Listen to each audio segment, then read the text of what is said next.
Handelinge 13 vers 1 tot 12. Barnabas en Paulus word deur die gemeente van Antiochie na die heidene gestuur, hulle prediking op Cyprus, Elimas die towenaar.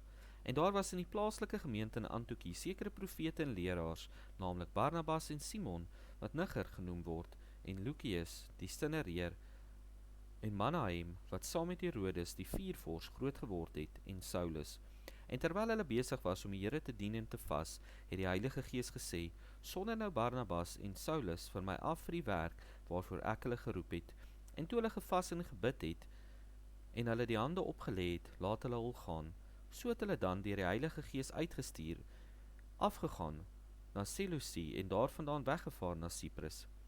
En toe hulle in Salamis kom, het hulle die woord van God in die sinagoges van die Jode verkondig, en hulle het ook Johannes as helper gehad, en hulle het die eiland deurgegaan tot by Pafos, en 'n towenaar gevind, en 'n valse profeet, 'n Jood, met die naam van Bar Jesus.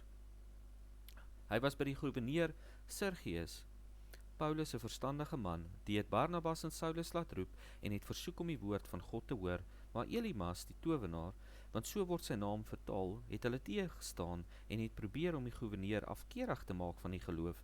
Maar Saulus, dit is Paulus, vervul met die Heilige Gees, het die oë op hom gehou en gesê, kind van die duiwel, vol van bedrog en alle listigheid, vyand van alle geregtigheid, sal jy nie ophou om die reguit weë van die Here te verdraai nie. En nou, kyk, die hand van die Here is op jou, en jy sal blind wees en die son 'n tyd lank nie sien nie. En onmiddellik het daar donkerheid en duisternis op hom geval, en hy het rondgegaan en gesoek na mense wat hom by die hand kon lei. Toe die gouverneur dan sien wat daar gebeur het, was hy verslae oor die leer van die Here en het geglo.